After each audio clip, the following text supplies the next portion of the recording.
And welcome everybody to another edition of the GSMC Football Podcast brought to you by the GSMC Sports Network. As always, I'm your host, Kenneth, and it's great to have you guys here on this, oh wow, I forgot what day it is, Thursday, March 21st. We have a lot to talk about on the show today. Before I get into that, I just want to remind you guys, as always, tip or donate and get your comments recognized. Make sure to go to the following link. That is streamelements.com/GSMCSportsNetwork./tip. Again, that really helps the show, makes the show more interactive between myself, the host, and you guys, the viewers. Again, that is streamelements.com. And I said the same, and I said the old link. It's GSMCPodcast.net. Really helps the show, makes the show more interactive between myself, the host, and you guys, the viewers. Again, that is GSMCPodcast.net. And as always, it is displayed on the ticker on the bottom of the show segment down below. That's the second time this week saying the old link. But yeah, GSMCPodcast.net. So yeah, we're off to a great start here. Anyways, so let's get into what we're going to talk about. So we're going to talk about some of the proposed rule changes. I know I've talked about it before, but there's more stuff to cover as well. We'll get into that. Then we'll talk about some of the remaining free agents and get into where or potential fits for those guys. So we'll get into that. We'll also talk about Aaron Donald's comments on his retirement and what he had to say. And then for the final part of the show, I'll talk about the new Netflix series that's coming out. We had the quarterback series. Now we have the wide receiver series that's coming out with a bunch of big names. So we'll get into that as well. So with that being said, let's get into the first topic, which is talking about some more rule changes here. So the main one is the new kickoff rules. So kickoffs remain at the 35-yard line. Kicking teams will line up with 10 players at the opposing team's 40-yard line. Receiving team lines up with at least 7 players in the setup zone, a 5-yard area between their own 35 and 30-yard lines, with a maximum of 2 returners allowed in the landing zone. The area between the receiving team's goal line and its 20-yard line. Kicker cannot cross the 50-yard line until the ball touches the ground or a player in the landing zone or end zone. Kickoff players cannot move until the ball hits the ground or a player in the landing or end zone. Receiving team players in the setup zone cannot move until the kick has hit the ground or the player in the landing zone or the end zone. But yeah, so basically, they're giving more of an incentive for you to return it, because if it goes into the back of the end zone and it stays in bounds and then it gets kneeled into the end zone, then the team takes it at I believe it's at the 35-yard line. And, we were accustomed to seeing them, take it up to the 20 or the 25. But, yeah, now it's the 35-yard line. So now that kind of creates more strategy where, yeah, you're going to get a return. But, yeah, that's one of the interesting things. Kickoffs that hit the landing zone must be returned. Kickoffs that hit the landing zone and then go into the end zone must be returned or downed by the receiving team. Kickoffs that go into the end zone and are downed would give the receiving team the ball at their own 20-yard line. Kickoffs that go out of the back of the end zone would be a touchback at the receiving team's 35-yard line. Kickoffs short of the landing zone would give the receiving team the ball at their own 40-yard line. Penalties on scoring plays will not carry over and be taken on the point after attempt. That is a lot of information. And yeah, I mean, again, it adds strategy to the game because, again, he's starting at the 35-yard line. I mean, the 40, yes, that's, we've been accustomed to that. But yeah, I mean, now a simple touchback that, is kneeled down, that ends up getting put at the 35-yard line. So that gives, offenses, obviously better field position. So, definitely is interesting, and we'll see how that plays out. But also, the other thing I wanted to talk about, I did talk about the onside kick rule changes, but also the hip drop tackle rule. So obviously, this is something that's gotten players hurt in the past. Mark Andrews, Tony Pollard. So basically what it is, for people that don't know, it's defined as grabbing the runner with both hands or wrapping up the runner with both arms, unweighting oneself by swiveling and dropping hips and or lower body, landing on and trapping the runner's legs at or below the knee. And this is, again, what ended up getting Mark Andrews hurt during the season, and Tony Pollard I believe in the play. I think that's what ended it. How he ended up getting hurt was in the playoff game against the 49ers. And some players are not really happy about it because if that ends up getting implemented, there'll be a 15-yard penalty for players that you know demonstrate that kind of tackle.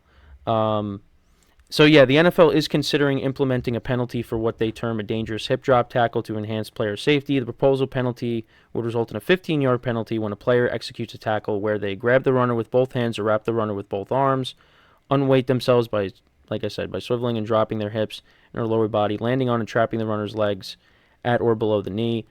Cameron Jordan voiced his frustrations on Twitter. The NFL Players Association, man, I can't talk today, has expressed disagreement with the proposal, stating that banning the hip drop tackle would be unfair to players and difficult to enforce. I do kind of agree with that because, yeah, it's a tackling technique.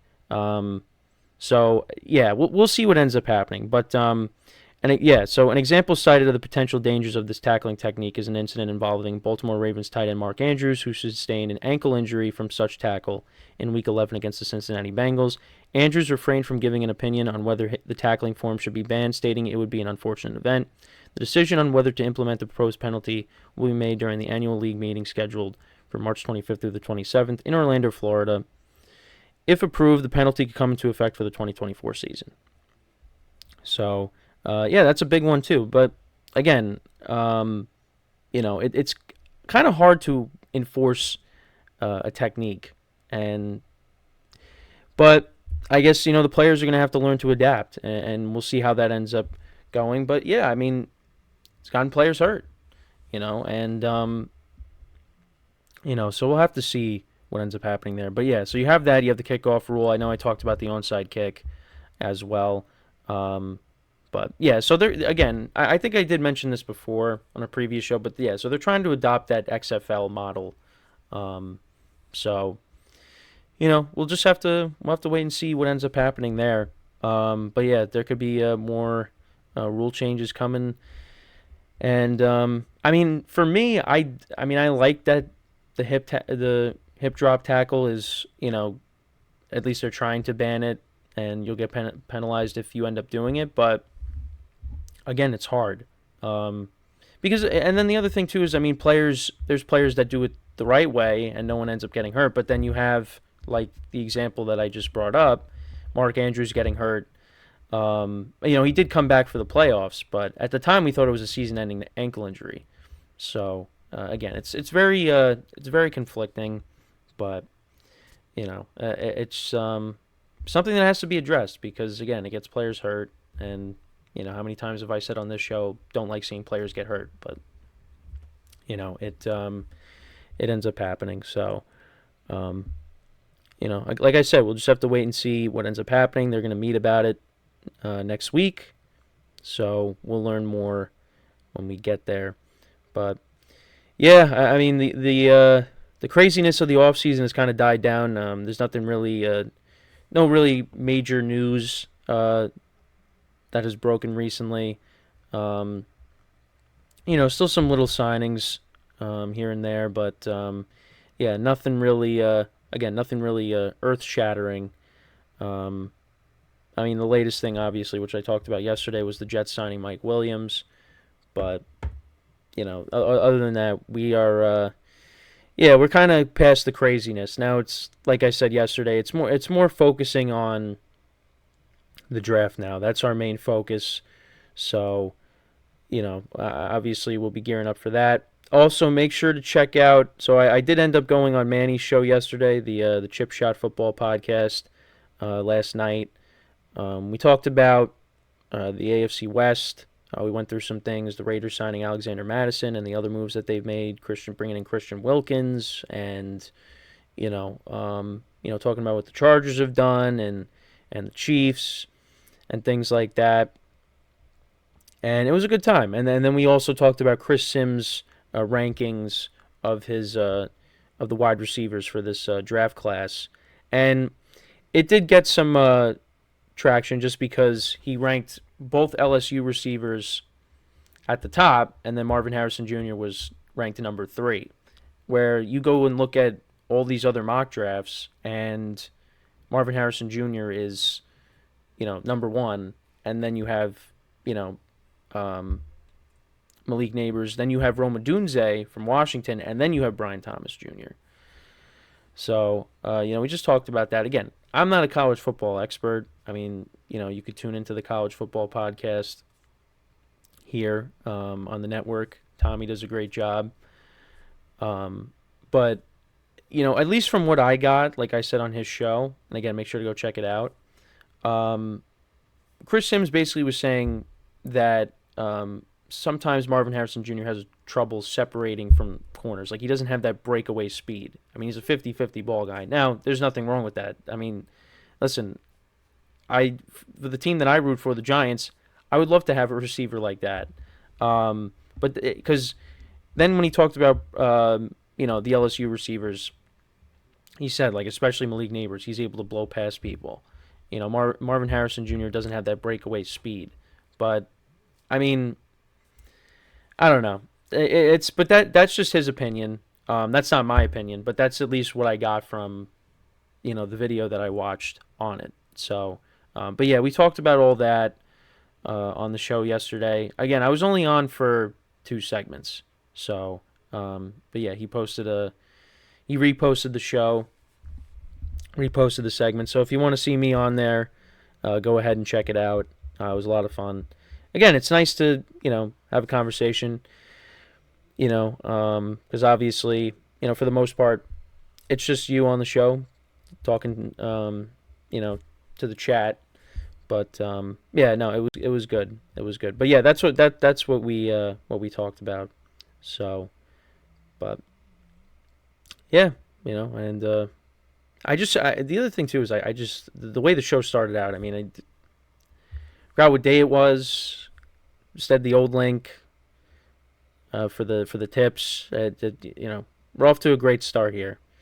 And I was ready to go. I mean, I was waiting, to get ready, and then I just fell flat when I opened up the show, and it's okay. It's been a busy last couple of weeks. So that's but there's no excuse. But even though I just gave one. But hey, it's good for some laughs, I guess. So when we come back from our first break, we will talk about some of the remaining free agents. So we will talk about some free agency stuff and look at some of the players that are left, potential fits for them, and whether I think it's a good fit for them or not. So yeah, that's what we'll end up doing when we come back from our first break of the show. So yeah, there is some free agency stuff that we will touch upon. So with that being said, stick around and we'll be right back here on the GSMC Football Podcast.